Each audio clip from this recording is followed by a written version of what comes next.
नमस्कार मेरे प्यारे बच्चों। तो चलिए सुनते हैं कक्षा 5 की एक और कहानी, डाकिये की कहानी कुंवर सिंह की जुबानी। शिमला की माल रोड पर जनरल पोस्ट ऑफिस है। उसी पोस्ट ऑफिस के एक कमरे में डाक छांटने का काम चल रहा है। सुबह से 11:30 बजे है।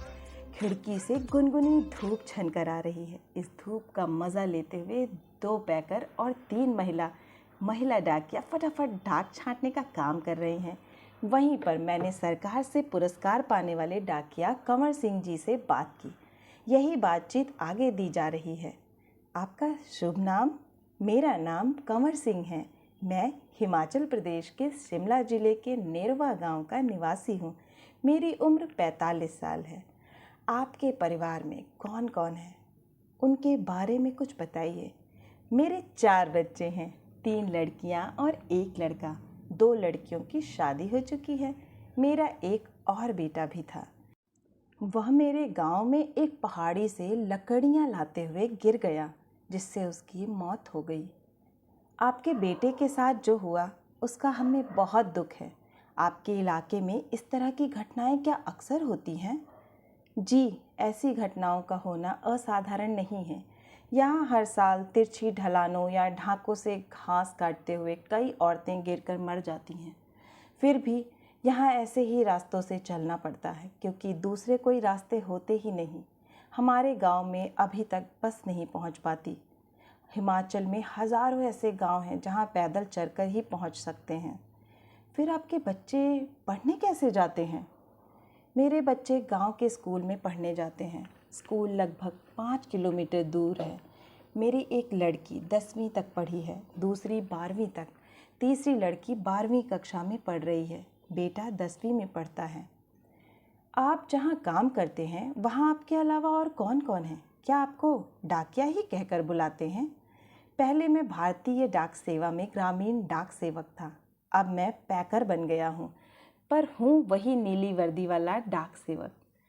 डाक सेवक को करना क्या क्या होता है? मुझे बहुत कुछ करना होता है। चिट्ठियाँ, रजिस्ट्री पत्र, पार्सल, बिल, बूढ़े लोगों की पेंशन आदि छोड़ने गांव गांव जाता हूँ। अरे, क्या यह सब अभी भी करना पड़ता है? क्योंकि अब तो सूचना और संदेश देने के बहुत से नए तरीके आ गए हैं। शहरों में भले ही आज संदेश देने के कई साधन आ गए हैं, जैसे फ़ोन, मोबाइल, ईमेल वगैरह, लेकिन गांव में तो आज भी संदेश पहुंचाने का सबसे बड़ा ज़रिया डाक ही है। इसलिए गांव में लोग डाकिये का बड़ा आदर और सम्मान करते हैं।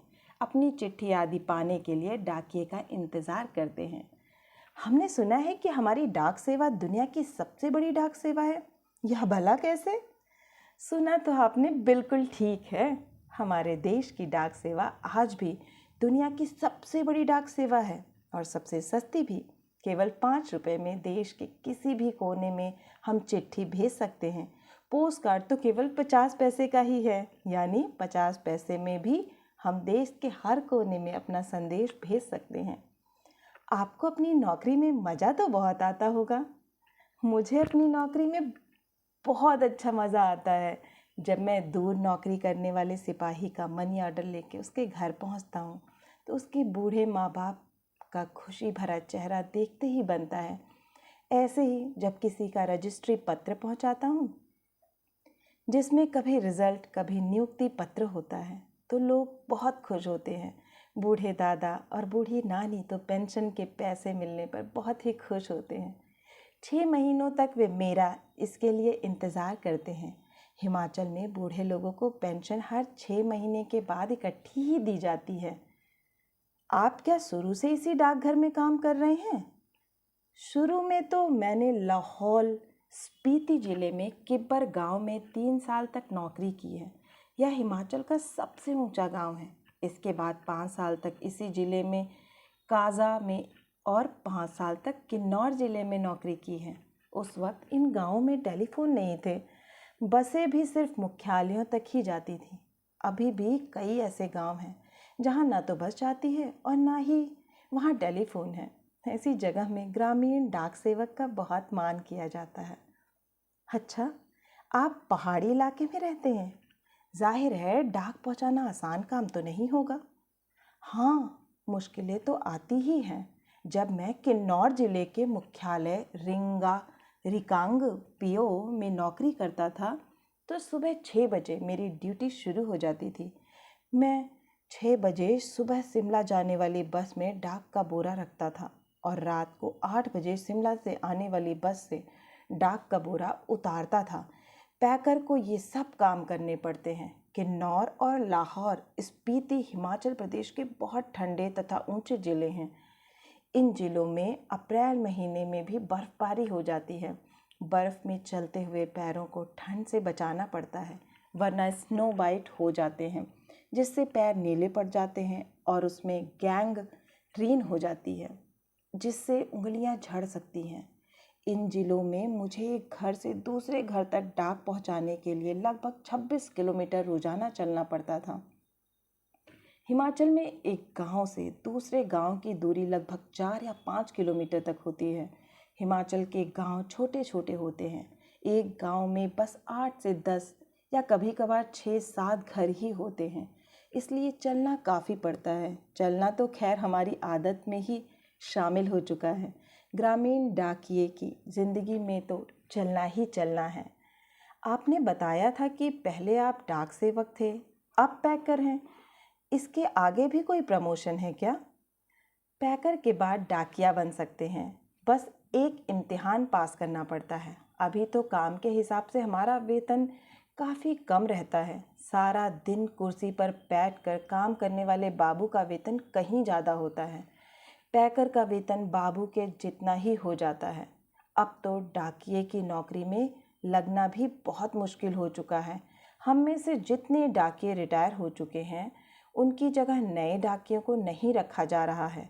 इससे पुराने डाकियों पर काम का बोझ दिन प्रतिदिन बढ़ता ही जा रहा है। ना जाने आने वाला समय कैसा होगा। काम के दौरान कभी कोई बहुत खास बात हुई हो? एक घटना आपको सुनाता हूँ। मेरा तबादला शिमला के जनरल पोस्ट ऑफिस में हो गया था। वहाँ मुझे रात के समय रेस्ट हाउस और पोस्ट ऑफिस चौकीदारी का काम दिया गया था। यह 1998 की बात है। 29 जनवरी को रात लगभग 10:30 बजे का समय था। बाहर से किसी ने पोस्ट ऑफिस का दरवाज़ा खटखटाया। मैंने पूछा, कौन है? जवाब आया, दरवाज़ा खोलो, तुमसे बात करनी है। मैंने दरवाज़ा खोला तो अचानक 5-6 लोग अंदर घुसे और मुझे पीटना शुरू कर दिया। मैंने पूछा, क्यों पीट रहे हो? तो उन्होंने कोई जवाब नहीं दिया। सारे ऑफिस की लाइटें बंद कर दी। इससे पहले कि मैं कुछ समझ पाता, मेरे सिर पर किसी भारी चीज़ से कई बार मारा, जिससे मेरा सिर फट गया।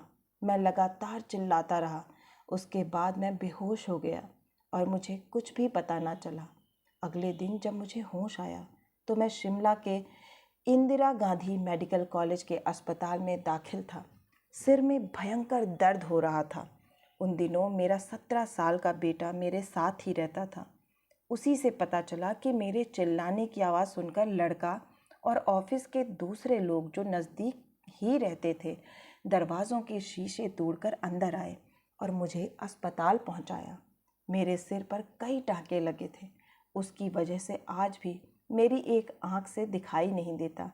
सरकार ने मुझे जान पर खेलकर डाक की चीज़ें बचाने के लिए बेस्ट पोस्टमैन का इनाम दिया। यह इनाम 2004 में मिला।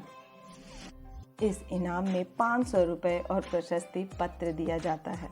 मैं और मेरा परिवार बहुत खुश हुए। आज भी मैं गर्व से कहता हूँ, मैं बेस्ट पोस्टमैन हूँ।